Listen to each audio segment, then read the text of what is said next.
Bismillahirrahmanirrahim. Assalamualaikum warahmatullahi wabarakatuh. Alhamdulillahirabbil alamin. Wassalatu wassalamu ala asrofil anbiya'i wal mursalin. Sayyidina Muhammadin Nabi Umi wa ala alihi washabihi wa barakah wasallam. Cucu sekalian, pertama-tama tadi kita sampaikan puji syukur kehadirat Allah Subhanahu wa taala yang masih memberikan kesehatan, perlindungan kepada kakek khususnya, dan mudah-mudahan kepada cucu-cucu sekalian. Salawat dan salam kita sampaikan tadi untuk Nabi besar, Nabi Muhammad Shallallahu Alaihi Wasallam, yang syafaatnya kita harapkan, kita nantikan pada hari kiamat nanti. Cucu sekalian, alhamdulillah sekarang kita sudah sampai ke rukun Islam yang terakhir, yaitu melaksanakan haji ke Baitullah. Jadi kegiatan haji ini dilaksanakan ke Baitullah pada bulan-bulan haji, bulan Dzulhijjah. Itu tiap tahun selalu ada ke sana. Namun sekarang barangkali tahun ini 2020 karena berhubung ya suatu hal sehingga dari Indonesia tidak ada yang berangkat ke sana. Itu sekalian, dasar melakukan haji itu ada beberapa firman, tapi coba kakek bacakan satu ayat yang sangat penting. Jadi bahwa itu ada di surat Al-Imran ayat 97 yang berbunyi demikian. Mengerjakan haji adalah kewajiban bagi manusia terhadap Allah, yaitu bagi yang sanggup. Jadi memang naik haji ini jika mampu atau sanggup. Barang siapa yang mengingkari, sesungguhnya Allah Maha Kaya dari semesta alam. Jadi itulah kewajiban kita naik haji. Sebenarnya tidak boleh ingkar, karena itu sebenarnya tadi ada merupakan ancaman dari barang siapa yang mengingkari, jadi pasti ada sesuatu yang akan terjadi. Jika seandainya kita sudah mampu dan sanggup ke Baitullah tapi tidak melakukan perjalanan haji tersebut. Perjalanan haji ini cucu-cucu sekalian dilaksanakan tadi pada bulan Dzulhijjah, dan kegiatan utamanya itu hanya beberapa hari, dari tanggal 8 Dzulhijjah sampai dengan tanggal 13 Dzulhijjah. Namun persiapannya itu sangat panjang juga. Biasanya dimulai dari bulan Syawal. Bulan Syawal biasanya kalau kita di Indonesia udah mulai melakukan manasik, melakukan contoh-contoh hal-hal yang harus kita lakukan di Mekah nanti, diperagakan bagaimana cara-caranya. Itu sejak bulan Syawal, jadi kurang lebih berapa puluh hari. Nah, berangkatnya juga ke sana itu selama 40 hari di Mekahnya itu, di Mekah dan Madinahnya itu 40 hari. Jadi demikian lama. Kegiatan-kegiatannya demikian padat. Jadi haji itu adalah berangkat ke Baitullah dengan melakukan juga kegiatan-kegiatan baik di Mekah maupun di sekitarnya. Itu di Mekah kita coba ada tawaf, sa'i, lalu ke Mina, ke Arafah untuk wukuf, ke Muzdalifah untuk mabit, lalu ke Mina lagi untuk melempar jumroh. Itu kegiatan-kegiatan haji. Dasarnya tadi udah jelas barang merupakan kewajiban. Lalu sama dengan ibadah lain, untuk perjalanan haji juga ada syarat, ada rukun, dan malah ada satu yang agak lain, itu adalah wajib haji. Ada wajib, nanti kita coba. Lalu ada sunnahnya juga. Syarat haji seperti juga sama yang lain adalah, pertama adalah orang Islam, yang keduanya balik dan berakal. Lalu ini yang penting, mampu atau istita'ah, yaitu mampu dan sanggup berangkat ke Baitullah. Itu dari segi jasmani, segi rohani, segi ekonomi, dan segi keamanan. Tadi kakak sampaikan bahwa tahun ini kita Indonesia tidak berangkat ke sana. Itu karena menyangkut masalah keamanan itu tadi. Berhubung adanya COVID, ditakutkan nanti para jemaah kalau berbondong-bondong ke sana itu jutaan, berdesak-desakan. Itu sangat riskan untuk penyebaran COVID itu. Jadi ya dengan terpaksanya barangkali dalam tanda kutip, dan itu juga udah kehendak Allah juga. Tahun ini tidak ada dari warga negara Indonesia dan warga negara lainnya di Islam, negara Islam juga tidak ada, kecuali katanya ada orang-orang yang ekspatriat yang sudah di sana dan penduduk desa, itu pun juga katanya dibatasi. Itu syarat-syarat haji. Lalu rukun haji adalah hal-hal yang harus dilakukan. Kalau syarat haji itu sebelum hajinya, kalau rukun haji itu untuk melakukan hajinya. Itu yang harus dilakukan, tidak boleh tidak. Kalau rukun tidak dilakukan berarti hajinya tidak sah. Ya, pertama adalah ihram. Ihram itu adalah berniat untuk melakukan haji dan umroh. Lalu yang keduanya adalah wukuf di Arafah, itu juga merupakan rukun. Lalu tawaf ifadah, sa'i dan tahallul, itu yang berkaitan dengan haji. Tawaf ifadah itu tawaf untuk haji.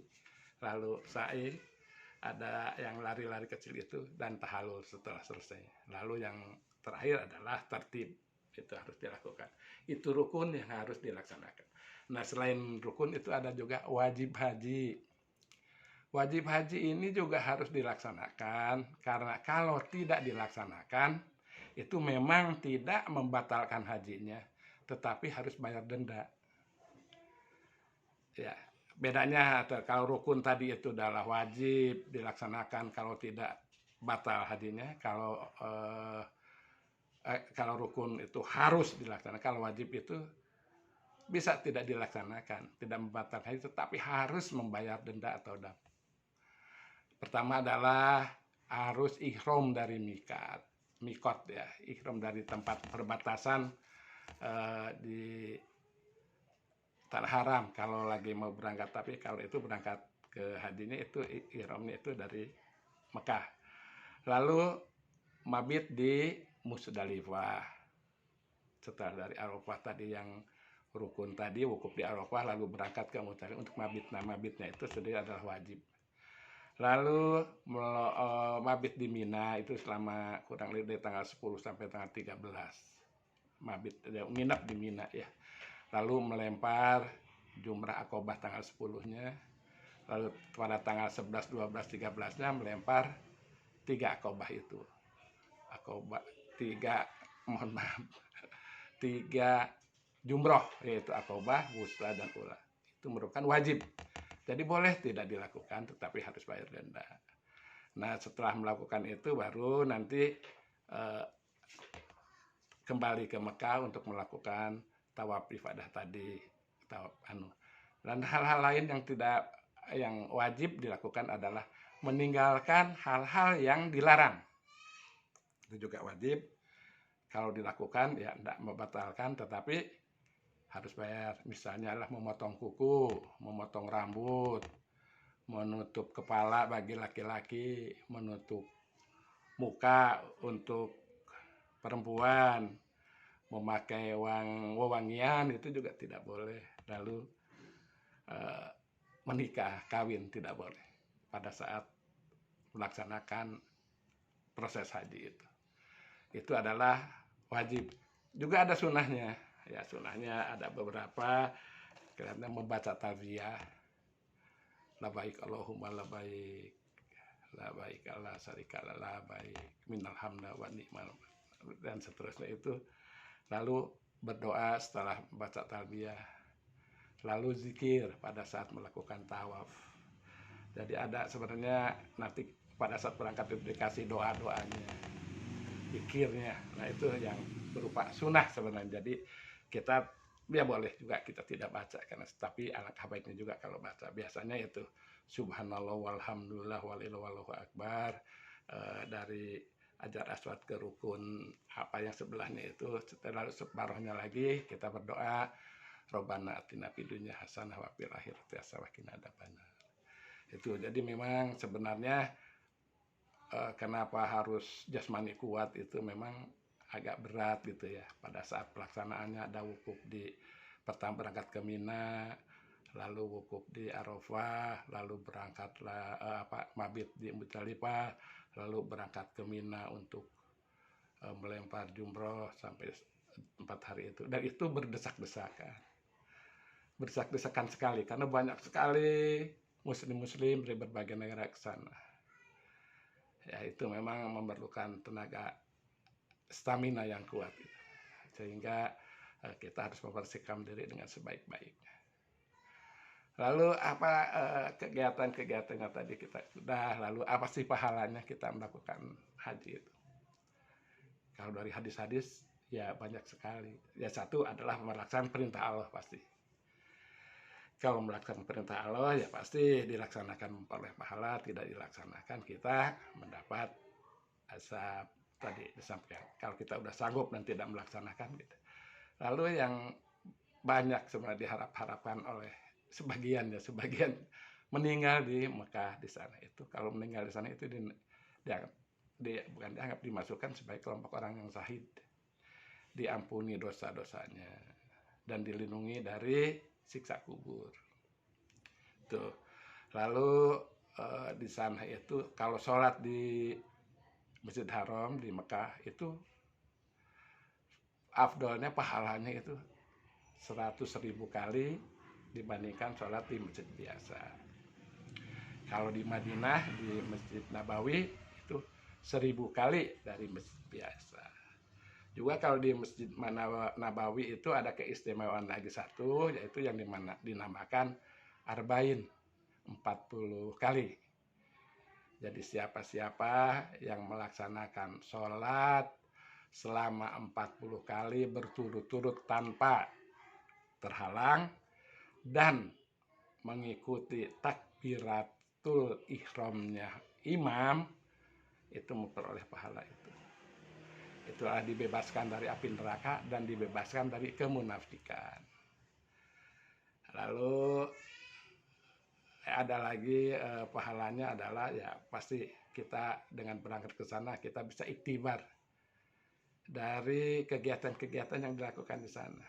Jadi sebagaimana kakek sampaikan dulu mengenai waktu cerita tentang Nabi Ibrahim, banyak sekali kegiatan haji yang berkaitan dengan beliau. Pertama adalah misalnya sa'i itu antara nanti ada lari dari Bukit Sofa ke Bukit Parwah bolak-balik 7 kali. Itu mencontoh beliau waktu dulu mencari makan minuman untuk putranya Nabi Ismail. Lalu ada tawaf. Lalu nanti ada yang berkaitannya ada minum air Zam-Zam yang airnya itu mancur. Tawaf juga itu berkaitan dengan Ka'bah yang dulu disampaikan diperbaiki atas perintah Allah oleh Nabi Ibrahim dan Nabi Ismail. Nah di sana ada makom Ibrahim yang tempat berdoa. Itu Allah menyatakan itu adalah yang tempat mabul untuk berdoa. Makom Ibrahim itu berupa batu tetean itulah untuk menginjak dulu. Cuma ada kemujizatannya. Jadi batu tersebut dapat naik turun sesuai dengan keperluannya gitu. Kalau mau yang ngerjakan yang atas, batu itu naik. Kalau lagi mau yang bawah, batu itu turun gitu. Itu menurut ceritanya itu batu itu dari Mekah, berasal dari surga. Ada sekarang di sana, ada makom itu tempat orang berdesak-desakan untuk sholat. Juga ada Hijr Ismail yang kakek sampaikan dulu. Jadi yang inti kegiatannya adalah tawaf, sa'i, tahalul.